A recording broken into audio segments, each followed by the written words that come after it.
Welcome to WK-ROC Right on Chime Geekly Weekly News, where I discuss geek-tastic happenings and updates every week.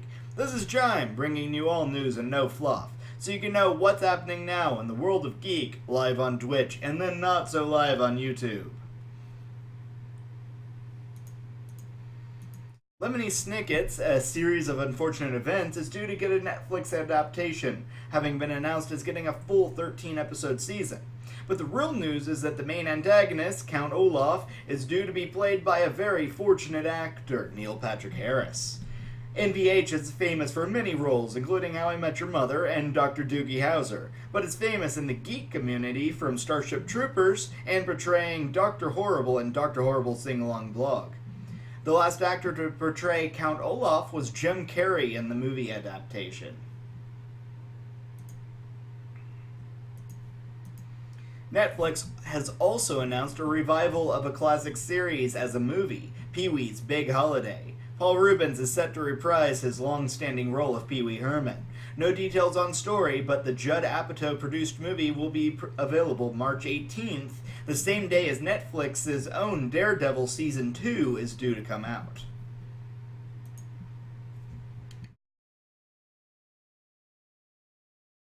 In a surprise announcement last week, J.J. Abrams put out a very curiously named movie trailer. 10 Cloverfield Lane is due out March 11th, 2016, and shares a word of its name with a 2008 J.J. Abrams movie, Cloverfield. The original movie was filmed in the shaky cam handheld style, a la Blair Witch Project, and involved a giant monster attacking New York.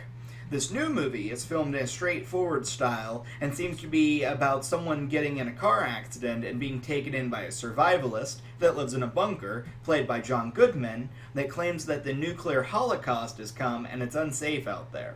Abrams has gone on record to say this is a blood relative of sorts to the first one, which means it could be a sequel, it may not be. But if the marketing and build-up is anything like the originals, there will be a lot of backstory to find involved outside of the movie. Only time will tell, though.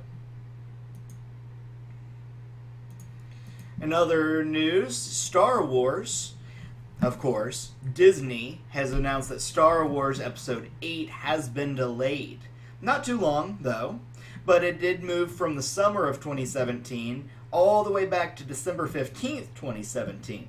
This delay is possibly due to the recently confirmed rewrites to the script to bring even more focus to the three main characters, Poe, Finn, and Rey, as well as coincide with Episode 7's successful, very successful date that was this past month.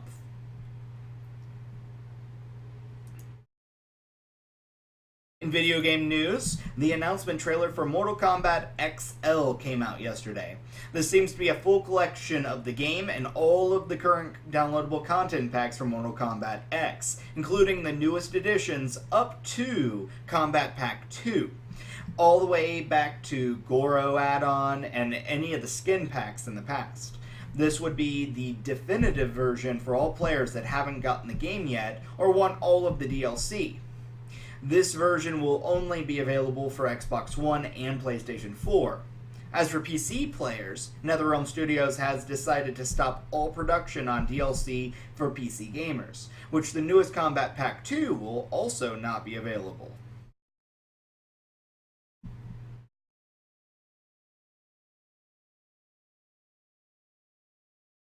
Wizards of the Coast is putting out an expansion to their 5th edition Dungeons & Dragons campaign setting, called Curse of Strahd.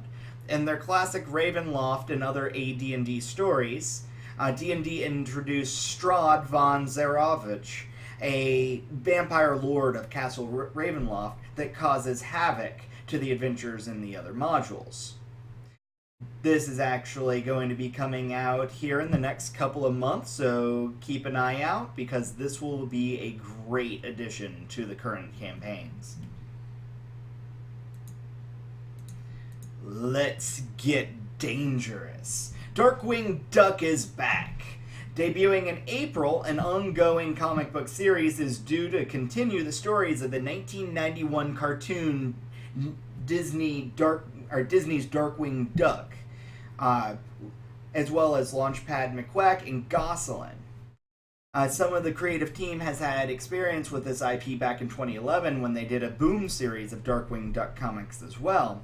As the series was originally a spin-off of DuckTales, woo-woo, this could help revive some of the old intellectual properties in the future. In science news, the scientists that killed Pluto as a planet are back with more planetary news. Dr. Mike Brown and Dr. Konstantin Batygin of Caltech University have discovered a possible ninth planet to replace Pluto in the outer reaches of our solar system. This planet is said to be 5,000 times the size of the dwarf planet now Pluto, and is undoubtedly a true planet. This planet is yet to be fully investigated, but evidence suggests that it's between the size of Earth and Neptune. You're watching this live. I'll be back at 9:15 p.m. for some Xbox One gaming. Otherwise, check back this coming week as I'll be posting and vlogging information about my upcoming Star Wars contest, with prizes including the fabled Star Wars R2-D2 Google Cardboard that I've been teasing lately, as well as some other prizes. Just stay tuned.